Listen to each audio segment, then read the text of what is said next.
Dump those extra words and let the stuff come out that's right in your heart and in your soul.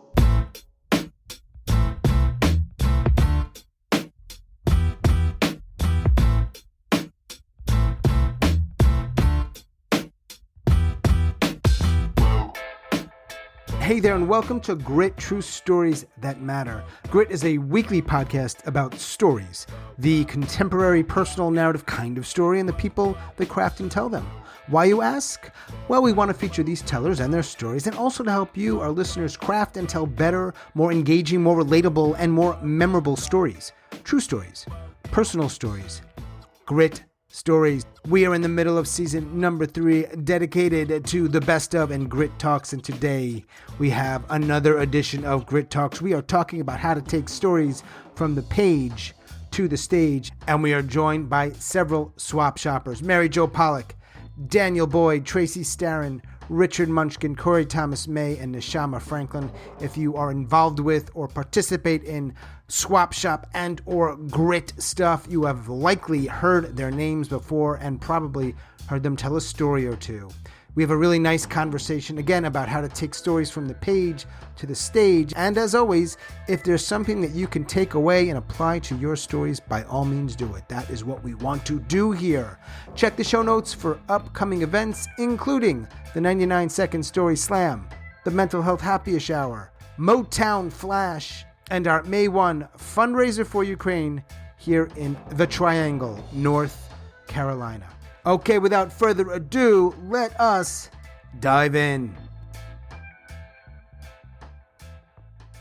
For most people, unless they're highly literary and literate, the spoken word and the written word, the vocabularies are different. And so one thing is to eliminate those words that are used in writing and they don't jump out as, well, I'm thinking of, I've heard people in storytelling say things like nevertheless or something like that, which in the written form wouldn't bother me. In spoken, it's like nevertheless, what, to me, it was just like a waste. So I think it's like learning to drop some of those maybe kind of literary terms and tell it like you were talking to a friend over a cocktail. I got to push back on that. I'm not all in on that one, even though a lot of people say it. When you're on a stage, and for our purposes here, it's not only for the stage. It can be for a cocktail, water cooler, conference. It doesn't need to be a stage, but I don't know. Do you talk when you're performing at a show? Are you talking into that microphone like you do a friend? Like you do at dinner with a couple of drinks at TGIFs? Well, I think it's like you establish an intimacy with the audience that you do with a friend, that you don't with some unknown person who's reading your story on the computer in a book. And no, it wouldn't be exactly how I would tell a friend if we were sitting in a bar or over coffee or something, but it's that intimacy. It's like exploring, easing into it, kind of like a more casual conversation to take away the formality. Dan? I think you guys have noticed before that like sometimes I really go hard into that, where I'm 2 minutes into the story and it sort of washes over the crowd where they're like, oh, he's telling the story right now, because I'm doing it so colloquially, and I sort of start with a little bit of a ramble that seems more like, oh, how are you doing? I like that effect. That's way different than the page. And I don't always use it, but there's certain stories that I think lend themselves to being more. That's the connection I want to have with the audience. Right. Like you didn't start. Like, wait, did he start? You can't do that with printed word. I mean, because we know it started. We're looking at a page with words. That, by the way, is Daniel Boyd. He lives in Chicago. Story luck.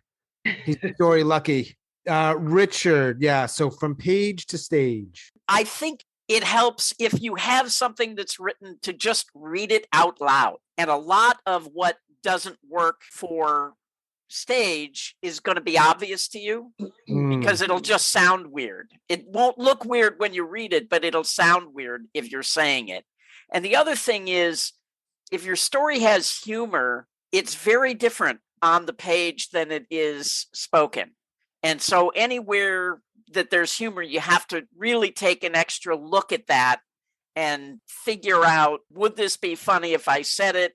How do I need to change it so that it would be funny spoken as opposed to written? Because there are some things that'll be funnier written because they can look at it on the page and it's going to affect them differently. And then other things are funnier spoken.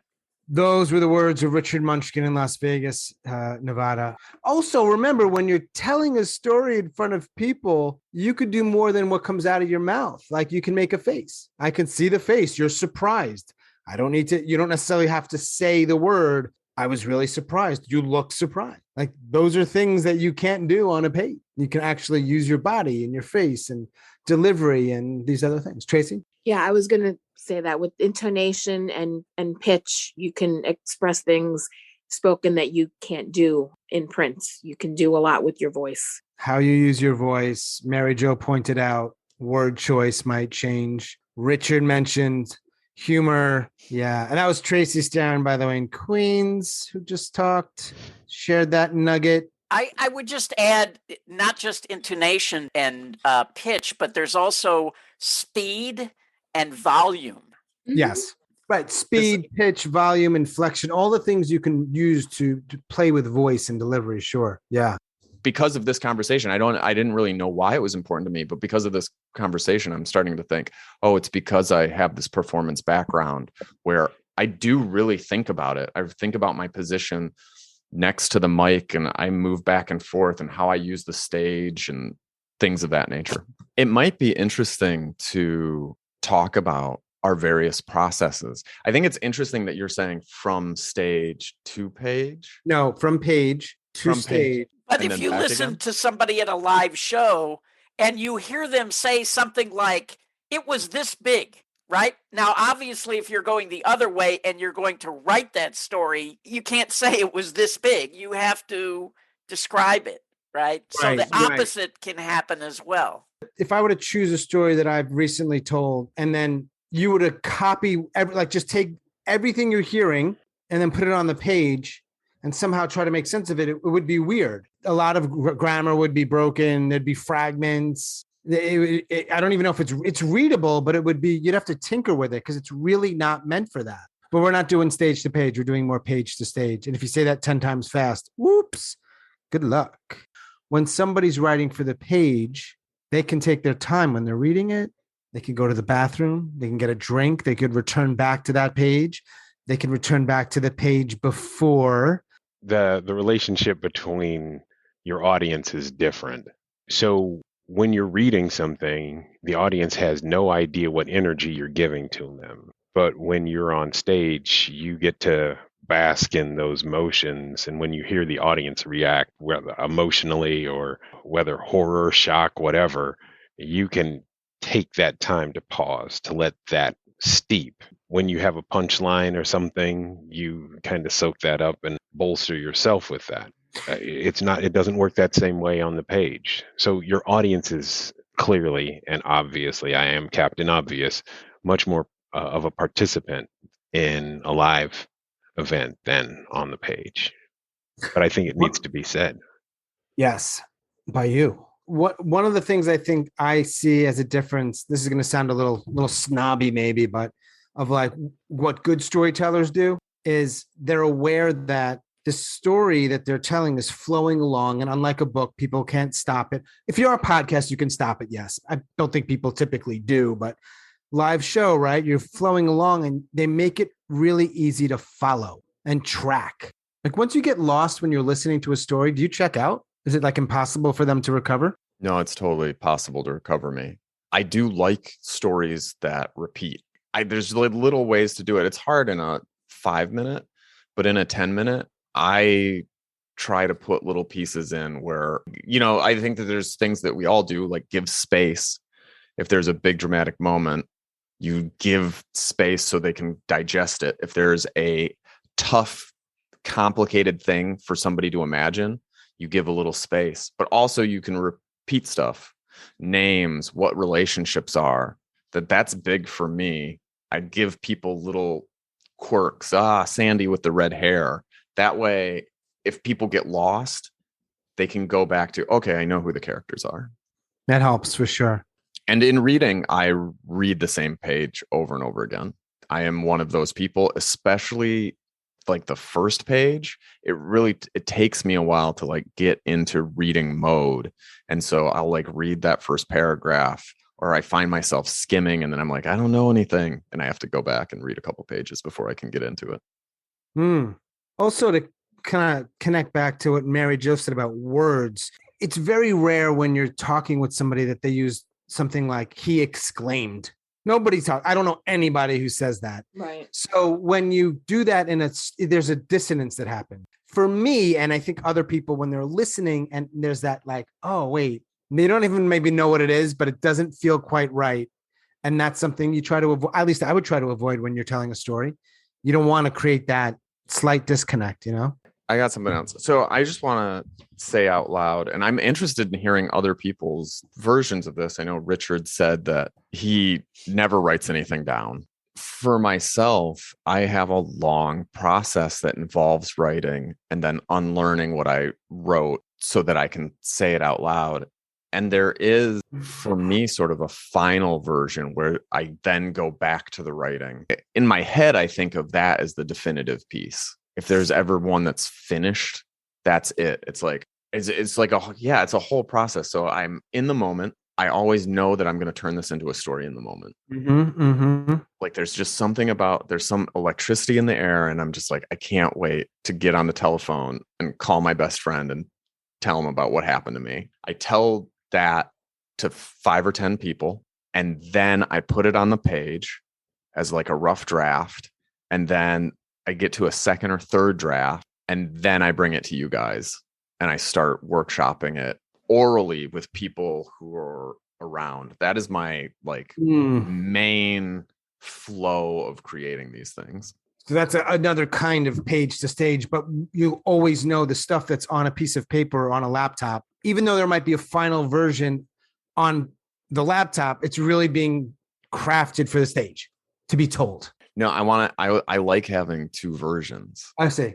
So okay. I am crafting. So once I get to this stage, I go back and I'm crafting it, and it is different. I'm putting in different scenes. I'm putting in more characterization. I'm not saying things with my hands. And so it really does change. And I get to do this like literary voice thing where I go into the other characters and I say what they're thinking, and I'm in their heads and stuff like that. And that's really enjoyable for me. I know for me, I might start with just talking about it. I have to see it visually with something. I don't think it's ever done in writing. What I'll do, I will tweak and tighten and play with it on the page. It doesn't look like anything you'd really want to read. It probably looks more like a poem in some ways, but it gets better only when I just start saying it again and again and again and again. And I find the little moments that are really strong and the little language that I really like. I don't think that happens when I'm just writing. I have to just start saying it, but I don't usually do that until it's kind of set mostly. Because some people here in this group and elsewhere, they don't write ever, or at least their stories are just always in their head. I think there's others on the opposite extreme who are essentially verbatim, right? They write it and they kind of memorize it, which, hey, if that works for you, great. It's hard. I think most of us are somewhere in between. I start recording. That's the first thing I do. But even before I started doing that, when I wrote, I didn't write everything out. The anecdotal part of the story, it's part of my DNA. Just like Dan doesn't need a checklist to do everything that he does in his process. I just know that part. So I will put down 2 words to remind me that part goes there. And then, of course, every time I tell that part, whether anecdotally or in a story, it always changes a little bit, depending on audience feedback, depending on my mood. That's an interesting conversation. So I'm a hybrid. Yeah. I do a hybrid. You're a hybrid. I have to tell you, I don't think my stories change very much. I mean, once I feel like, all right, this is the version I kind of really feel good about. I think if I tell it like 5 times in 5 days, it's like 98% set. I don't think it's changing much. But I could see why you're like, all right, this is the scene where I'm in the car with my boyfriend and we're going up to the lake. That's all you wrote down. You just know that's the scene. And then you fill it in a little differently each time, but you get the point across. You hit the beats. You connect the dots, right? Kory, what are you? You go both ways, right, baby? Kind of like MJ, you've got the central parts of your story in your DNA. And then I generally like to write things out too from start to finish. And then the places where people say, I like to explode the story and pull those parts out and polish them up a little bit. I do it a few times, and once I've got it, I got a good feel and I know the things that I need to stick, then I'm ready to go. I mean, there's all kinds of other things that are involved, but that's kind of just a general Jello mold. We're not giving away all of our secrets here on a free podcast, okay? You guys are Right. just getting some of the goods. You ain't getting it all. Sometimes when I'm working on a story, and I just did this last week on the story that I just wrapped up, I will keep recording it. I always end up with a note card with a few notes or phrases, like I definitely want to use this phrase or this work, or maybe the order when I'm first working it out. But I'll record. And then when I went down to the fitness center and I was on the bike, I listened to it. I had just recorded it the day before, like 5 or 6 times. And then I went there and just listened to it and I don't think I'd ever done that before. Just listened to it for like 40 minutes. Dan used to have a workshop where somebody else would tell your story to you, kind of a different way of hearing your own story. Interesting. There is a lot to say about this whole process and page to stage and vice versa type stuff, but this is good. Thank you. This is again for people who are at any stage in their like story crafting or artistic creative pursuit career type thing. What's the one big takeaway here? Well, I didn't say anything because it's never on the page for me. Boom. It's always in the head. But the takeaway is that they are different animals. Just recognize that. Recognize that on the page you need to fill in stuff so that the reader knows what it looks like and what it feels like. When you're on the stage, it's immediate. It's visceral. It's tuned in all kinds of ways. So dump those extra words and let the stuff come out that's right in your heart and in your soul. That's what I have to say.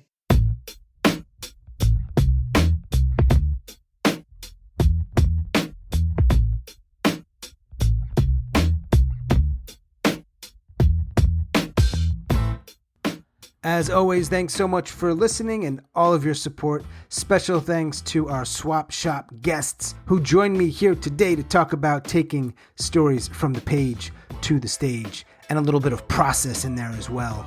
Check the show notes for upcoming events, including the 99 Second Story Slam, the Mental Health Happy-ish Hour, Motown Flash, and our May 1 fundraiser for Ukraine right here in North Carolina. And oh, by the way, if you listen on Apple, help us out by rating and reviewing this podcast. It really does help people find it. And we want more people to find it. That is all for episode number 77. Boom.